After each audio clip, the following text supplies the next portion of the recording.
नमस्कार दोस्तों, आज की क्लास में हम प्राचीन भारत का सबसे महत्वपूर्ण टॉपिक डिस्कस करेंगे। आज की इस क्लास में आपको नोट्स बनाने की जरूरत नहीं है। जो मैं आज आपको समझाऊंगा इसे दिमाग में सेट करो। अगली क्लास में मैं आपको इससे रिलेटेड सारे नोट्स बनवाऊंगा। पिछली क्लास में आपने पढ़ा अगंतुर निकाय में 16 महाजनपद थे। कितने महाजनपद थे? 16। इन 16 महाजनपद में दोस्तों सबसे उत्कृष्ट था मगध साम्राज्य। तो आज हम मगध के बारे में चर्चा करते हैं कि मगध साम्राज्य क्या है दोस्तों। चलिए जी, समझो। मगध साम्राज्य में दोस्तों एक तो है हर्यक वंश, जो हमें पढ़ना है।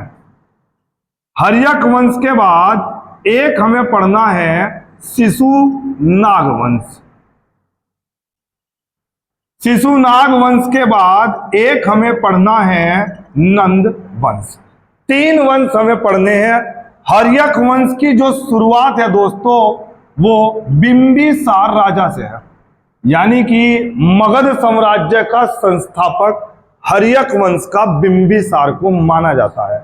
बिंबिसार के बाद उसका लड़का अजातशत्रु ने बिंबिसार की हत्या करके गद्दी को कब्जाया। फिर उसके बाद शिशुनाग गद्दी पर बैठा, उसने शिशुनाग वंश की स्थापना की। शिशुनाग वंश के बाद नंद वंश की स्थापना महापद्म नंद ने की, और महापद्म नंद का लड़का था दोस्तों घनानंद। कहानी को ध्यान से सुनना। कहानी अगर आपने हिस्ट्री की सुन ली तो चीजें बहुत आसानी से याद होंगी आपको। तो मगध साम्राज्य में हर्यक वंश पढ़ेंगे, हर्यक वंश के बाद शिशुनाग वंश पढ़ेंगे, शिशुनाग वंश के बाद नंद वंश पढ़ेंगे, और नंद वंश का अंतिम राजा कौन है? घनानंद। कहानी यहां से शुरू होगी दोस्तों घनानंद से। इस घनानंद के समय में ही हमारे भारत पर एक आक्रमण होगा सिकंदर का। सर सिकंदर वही है क्या? विश्व विजेता। हाँ दोस्तों, विश्व विजेता सिकंदर इसी के समय भारत पर आक्रमण करेगा। तो यही क्वेश्चन बार बार पूछ लेता है कि जब भारत पर सिकंदर का आक्रमण हुआ तो कौन था मगध साम्राज्य की गद्दी पर? कौन था दोस्तों? घनानंद। अब ये घनानंद दोस्तों बहुत ही क्रूर शासक है। कैसा शासक है? क्रूर शासक। कहानी से समझना, बहुत विलासिता और बेकार शासक है। इसी दौरान घनानंद और महापद्म नंद, इसी घनानंद के दौरान हिंदुस्तान पर यूनानी आक्रमण सिकंदर करता है। मैं लिख देता हूं, सिकंदर यूनानी आक्रमण करता है घनानंद के समय। अभी कोई नोट्स नहीं बनाना, अभी तो आपको सुननी है कहानी। तो जब यूनानी आक्रमण सिकंदर घनानंद के समय करता है तो हिंदुस्तान की धरती पर एक चाणक्य शिक्षक हैं, समाज के चिंतक है, शिक्षक है, दार्शनिक है, ज्ञानी है, पंडित है, सब गुण इनके अंदर कूट कूट कर भरे हुए हैं। अब चाणक्य इस सिकंदर के आक्रमण से पूरे भारत को बचाने के लिए, क्योंकि पूरे भारत में सबसे शक्तिशाली राजा कौन है? घनानंद। 16 के 16 महाजनपद में सबसे शक्तिशाली जनपद कौन सा है? मगध। और मगध की गद्दी पर कौन बैठा? घनानंद। तो दोस्तों चाणक्य घनानंद के दरबार में आते हैं, और दरबार में क्यों आते हैं? जगाने के लिए कि घनानंद थोड़ा सा सीरियस हो जाओ, थोड़ा गंभीर हो जाओ, क्योंकि हमारी धरती पर यूनान ने आक्रमण कर दिया। ऐसी कई चेष्टाएं दिमाग में लेकर चाणक्य घनानंद के दरबार में जाते हैं घनानंद को जागृत करने के लिए। अब घनानंद दोस्तों चाणक्य पहुंचते हैं, चाणक्य दरबार में अंदर जाते हैं, बैठ जाते हैं। उन्हें कहा जाता है कि घनानंद अभी राज कार्य में व्यस्त है। चाणक्य को लगता है चलो अच्छी बात है, राजा है तो व्यस्त भी होंगे।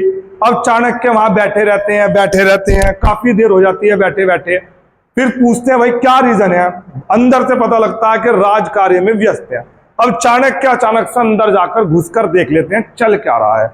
चलता क्या है? घनानंद क्रूर है, विलासिता है। तो घनानंद अंदर बैठकर डांस देख रहा है और गलत कार्यों में लिप्त है, जैसे ड्रिंक करना, ऐसे सब कामों में घनानंद व्यस्त है। और चाणक्य बाहर इंतजार वेट कर रहे हैं। चाणक्य को गुस्सा आ गया। चाणक्य ने कहा यार ये तो मेरा घोर अपमान है। तो चाणक्य ने वहां कुछ कटु वचन बोल दिए। किसको? घनानंद को। जैसे ही घनानंद को कटु वचन बोले तो घनानंद की ईगो हर्ट होगी, और घनानंद ने गुस्से में आके चाणक्य की जो चोटी थी उसको काट दिया और अपशब्द चाणक्य के बारे में बोल दिए। अब जैसे ही घनानंद के दरबार में चाणक्य पहुंचे, घनानंद ने चाणक्य का क्या कर दिया दोस्तों, अपमान कर दिया, और अपमानित करके उनकी जो चोटी थी वो काट दी। उस चोटी को चाणक्य ने हाथ में लिया और हाथ में लेकर कसम खाई कि घनानंद मैं तेरा नाश कर दूंगा। कहानी समझ में आई दोस्तों? तो चाणक्य का अपमान किया तो घनानंद ने भी गुस्से में आके, घनानंद को गुस्से में आके चाणक्य ने क्या कहा कि मैं तेरा सर्वनाश कर दूंगा। अगर मैंने तेरा सर्वनाश ना करा तो बेकार है मेरा शिक्षक होना, बेकार है मेरा विद्वान होना, सारी विद्या मेरी बेकार है। इतना कहकर चाणक्य इसके दरबार से वापस चले गए। और वापस गए, कुछ किताबें अलग लिखती हैं, कुछ अलग लिखती हैं, आप याद रखना, हिमालय पर्वत की ओर चले गए। जब हिमालय पर्वत की ओर चाणक्य जा रहे थे वापस, तो उन्हें रास्ते में वापस जाते जाते दोस्तों एक लड़का मिला, चंद्रगुप्त मौर्य। कहानी समझ में आ रही ना? कहानी समझ में आ रही है? यह लड़का चंद्रगुप्त मौर्य है, चाणक्य को मिलता है। अब जैसे ही ये चाणक्य को मिलता है तो चाणक्य तो बहुत विद्वान है, सारे वेदों का ज्ञान है, पंडित है, सब कुछ जानते हैं, हाव भाव सब समझते हैं। चाणक्य ने जैसे इस लड़के को देखा, इसका चेहरा देखकर चाणक्य समझ गए कि लड़का आगे चलकर बहुत जबरदस्त बनेगा, चाहे कोई राजा बने, कुछ भी बने, लेकिन कुछ अच्छा करेगा। और चाणक्य ने इस लड़के को अपने साथ ले लिया। ठीक है दोस्तों, किसे ले लिया अपने साथ? चंद्रगुप्त मौर्य को। और अपने साथ लेकर इसे हर विद्या में निपुण कर दिया, जैसे लड़ाई भिड़ाई से लेकर चाल चालाकी, जितनी सब कुछ सारी विद्याएं थी, इन सब विद्याओं में चंद्रगुप्त मौर्य को जंगलों में रहकर चाणक्य ने बिल्कुल क्या कर दिया? परफेक्ट कर दिया। अब जैसे ही ये लड़का परफेक्ट हुआ, चाणक्य ने इसको परफेक्ट किया, तो चाणक्य को याद आया, क्या याद आया? कि मैं नाश कर दूंगा किसका? घनानंद का। तो दोस्तों चंद्रगुप्त और चाणक्य दोनों वापस आए, और वापस आकर इन्होंने घनानंद के साथ पंगा किया, और घनानंद की दोस्तों अब यहां पर चंद्र ने क्या कर दी? हत्या। और चंद्र ने जैसे इसकी हत्या की तो इस गद्दी पे क्या ले लिया? कब्जा। बात समझ में आई कहानी? आज मैं सिर्फ आपको हिस्ट्री कहानी की तरह समझा रहा, सिर्फ आप सुनो इसे ध्यान से। अब घनानंद की हत्या चंद्रगुप्त मौर्य ने कर दी, किसके साथ से? चाणक्य के। जब जैसे इसकी हत्या करी, चंद्रगुप्त मौर्य ने, घनानंद की बहन है दुर्धरा, यह बहन है, इस बहन के साथ चंद्र ने विवाह किया। यह चंद्रगुप्त मौर्य का पहला विवाह है। और मगध साम्राज्य की गद्दी पर अब कौन बैठ गया दोस्तों? चंद्रगुप्त मौर्य। और चंद्रगुप्त मौर्य ने मगध साम्राज्य खत्म कर दिया, नए साम्राज्य की स्थापना की, जिसका नाम है मौर्य साम्राज्य, अपने नाम पे। समझ में आई कहानी? तो यानी कि जो मेरा मगध साम्राज्य था वो हर्यक वंश, शिशुनाग वंश और नंद वंश में कौन है आखिरी?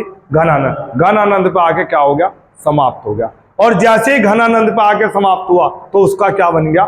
मौर्य साम्राज्य। और मौर्य साम्राज्य की स्थापना किसने की? चंद्रगुप्त मौर्य। सर कौन है ये चंद्रगुप्त मौर्य? ये नाई का लड़का है, निम्न कुल का लड़का है, ये छोटी जाति का लड़का है ये। सर मुझे तो बड़ा छोटी बड़ी क्या है ये किताबों में लिखा गया है, ये क्वेश्चन एग्जाम में आता है कि चंद्रगुप्त मौर्य किस कुल का था? निम्न कुल का था। ये नाई का लड़का बहुत तेज तर्रार था। इंडियन हिस्ट्री के अंदर चंद्रगुप्त मौर्य से बड़ा राजा कोई नहीं हुआ। अखंड भारत का निर्माण करने का श्रेय अगर किसी को है तो किसको है दोस्तों? चंद्रगुप्त मौर्य को है। तो चंद्रगुप्त मौर्य ने मौर्य साम्राज्य की स्थापना की। साम्राज्य सम प्लस राज्य, याद रखना इंडियन हिस्ट्री का सबसे बड़ा साम्राज्य यही है, सबसे बड़ा और सबसे पहला साम्राज्य। सर अभी तो आपने मगध साम्राज्य लिखवाया था, वो भी साम्राज्य था, वो दोस्तों केवल नाम के लिए साम्राज्य है। लेकिन इंडियन हिस्ट्री में साम्राज्य का मतलब होता है जहां एक से ज्यादा राज्य जुड़े हों। ये तो सिंगल है, ये अकेला है, ये राज्य है, नाम लगा रखा बस साम्राज्य। हिंदुस्तान में अगर कोई पहला साम्राज्य है तो मौर्य साम्राज्य है। क्यों? क्योंकि दोस्तों इसने चाणक्य की सहायता से 16 महाजनपद एक कर दिए। यानी कि जब मगध साम्राज्य चल रहा था तो कितने राज्य और थे? 15। कितने राजा और थे? 15। लेकिन जब चंद्रगुप्त मौर्य गद्दी पर बैठा, मौर्य साम्राज्य की स्थापना की, तो इसने 15 के 15 राजाओं को जीत लिया, 15 के 15 राज्यों पर अपना अधिकार कर लिया। इसलिए दोस्तों जितनी पावर उन 16 की है, अब इतनी पावर केवल किसकी है? चंद्रगुप्त मौर्य। इसलिए मौर्य साम्राज्य सबसे बड़ा था, एक कर दिए। इसीलिए कहा जाता है चंद्रगुप्त मौर्य ने अखंड भारत का निर्माण किया।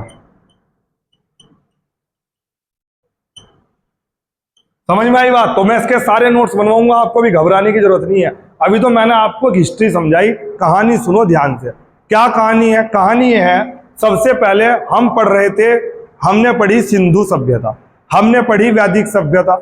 वैदिक सभ्यता के बाद धर्म के अंदर कुछ कॉम्प्लिकेशन आने के कारण नया धर्म बना जैन धर्म। जैन धर्म के बाद हमने पढ़ा बौद्ध धर्म। बौद्ध धर्म पढ़ते पढ़ते हमारी नजर गई अगंतुर निकाय। अगंतुर निकाय में पता लगा 16 महाजनपद। 16 महाजनपद की हमने पूरी की पूरी राजधानी याद करी। जैसे ही 16 महाजनपद में पता लगा कि सबसे उत्कृष्ट कौन सा है? मगध। मगध को पढ़ेंगे तो पता लगेगा हरियक वंश, शिशुनाग वंश, नंदवंश। नंदवंश पढ़ने लगे तो महापद्म नंद, इसका लड़का कौन है? घनानंद। घनानंद कुरूर है, विलासिता है, इसने चाणक्य का अपमान कर दिया। उस अपमान का बदला लेने के लिए चाणक्य चंद्रगुप्त मौर्य को तैयार करके ले आया। चंद्रगुप्त मौर्य और चाणक्य ने घनानंद का हत्या कर दी और इस पूरे वंश पे कब्जा कर लिया और इस वंश का नाम क्या रख दिया? मौर्य साम्राज्य। और मौर्य साम्राज्य ने क्या करा? 16 के 16 महाजनपद को एक कर दिया, अखंड भारत का निर्माण। पूरी इंडियन हिस्ट्री में चंद्रगुप्त मौर्य से बड़े राजा ना कोई था, ना कोई है, ना कोई होगा। यानी कि अगर मुगल भी हमारे यहाँ आए तो कोई साउथ को नहीं जीत पाया, कोई ईस्ट नहीं पहुंच पाया, कोई वेस्ट नहीं पहुंच पाया, कहीं ना कहीं अछूते रहेंगे। पर एक राज करने का अधिकार केवल और केवल किसके पास है? चंद्रगुप्त मौर्य। समझ में आया? मुझे उम्मीद है दोस्तों जानकारी अच्छी लगी होगी। अगर जानकारी अच्छी लगी है तो दोस्तों इसे लाइक करना, और नहीं लाइक करना तो चुपचाप निकल जाना। आज इतना ही रखते हैं, मिलते हैं कल अगली क्लास में बड़े जोश और जुनून के साथ। जय हिंद, जय भारत।